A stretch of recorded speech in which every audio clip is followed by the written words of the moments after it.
Ryan Reynolds here from Mint Mobile. I don't know if you knew this, but anyone can get the same premium wireless for $15 a month plan that I've been enjoying. It's not just for celebrities. So do like I did and have one of your assistants switch you to Mint Mobile today. I'm told it's super easy to do at mintmobile.com/switch. Upfront payment of $45 for 3-month plan, equivalent to $15 per month required. Intro rate first 3 months only, then full price plan options available. Taxes and fees extra. See full terms at mintmobile.com. Bonjour, ici Patrick Pierrat, éditeur d'Info Bref. Voici l'essentiel des nouvelles en ce mardi 25 mars. Les libéraux et les conservateurs promettent de baisser les impôts. Le Premier ministre libéral Mark Carney s'est engagé à faire passer de 15 à 14% le taux d'imposition sur la première tranche de revenus. Le chef conservateur Pierre Poilievre est allé plus loin. Il a lui proposé de le faire passer de 15 à 12,75%.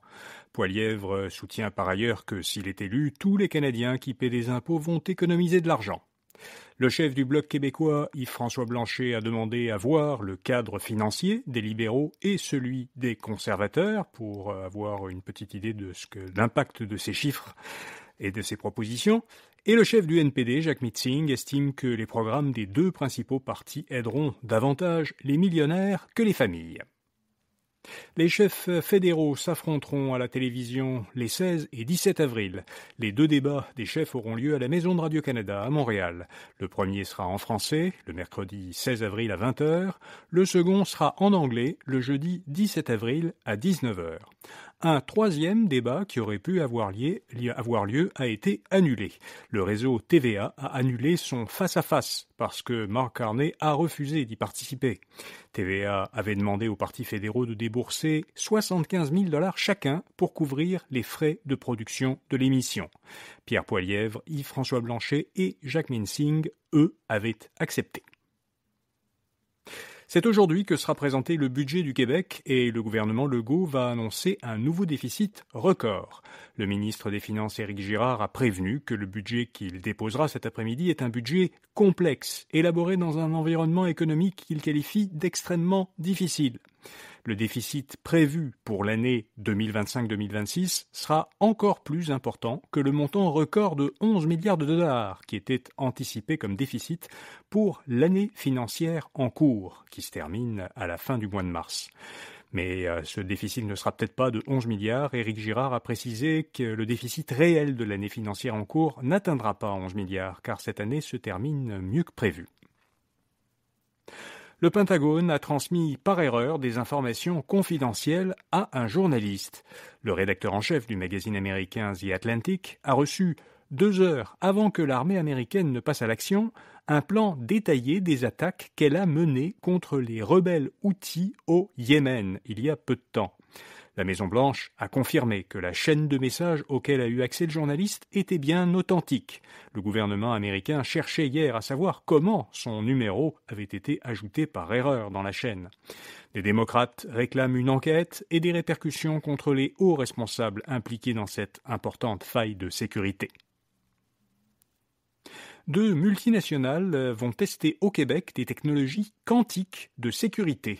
L'organisme québécois Numana a conclu ce qu'elle présente comme un partenariat stratégique avec 2 multinationales étrangères, la finlandaise Nokia et l'américaine Honeywell. Ces 2 entreprises utiliseront un banc d'essai en communication quantique de Numana pour tester au Québec des technologies de cryptage quantique. Ces technologies devraient servir à sécuriser des réseaux de communication.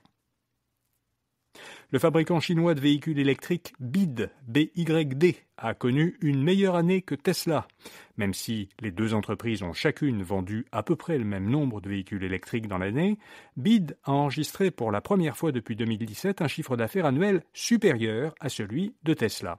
Le constructeur chinois a réalisé des ventes de 152 milliards de dollars, soit un peu plus que les 140 milliards réalisés par le constructeur américain. Cependant, il faut dire que contrairement à Tesla, BYD vend aussi des véhicules hybrides, en plus de véhicules exclusivement électriques. Les hybrides représentaient l'an dernier la majorité du chiffre d'affaires de l'entreprise chinoise. Si vous avez partagé vos données biomédicales avec l'entreprise américaine 23andMe, il vaudrait peut-être mieux les effacer. En effet, la société de tests génétiques américaine, 23andMe, a entamé une procédure de faillite en Californie, où elle est enregistrée. La société vend des tests salivaires qui permettent de déterminer les prédispositions génétiques et les origines ancestrales de ses clients. Le procureur général de Californie suggère à chaque client d'entamer individuellement des démarches pour que l'entreprise efface ses données. Le procureur avertit que les données qui n'auront pas été effacées pourraient être cédées à une autre entité dans le cadre de la faillite, et après ça, elles pourraient être utilisées à d'autres fins qui ne seront pas nécessairement dans l'intérêt des personnes concernées. L'entreprise montréalaise Lightspeed, qui vend des logiciels de commerce, a mis à jour ses prévisions financières pour son exercice financier en cours, exercice qui se termine à la fin du mois. L'entreprise abaisse de 20% à 18% sa prévision de croissance de revenus sur l'année. Elle explique ce changement par plusieurs facteurs qui nuisent à sa clientèle, dont l'inflation, la précarité de l'emploi, la baisse de la confiance des consommateurs et la baisse d'optimisme chez les petits commerçants qui freinent la création de nouvelles entreprises. Et puis, les services de diffusion vidéo en ligne ont augmenté leur prix au Canada de 6% en moyenne l'an dernier. C'est ce que calcule la firme américaine Convergence Research dans un rapport annuel qu'a consulté l'agence La Presse canadienne. La moyenne est calculée sur les 10 principaux services, dont Netflix et Disney+.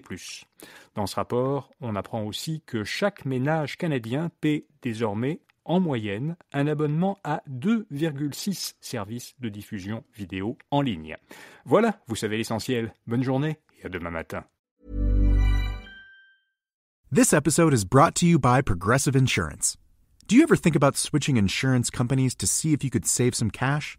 Progressive makes it easy to see if you could save when you bundle your home and auto policies. Try it at Progressive.com. Progressive Casualty Insurance Company and Affiliates. Potential savings will vary, not available in all states.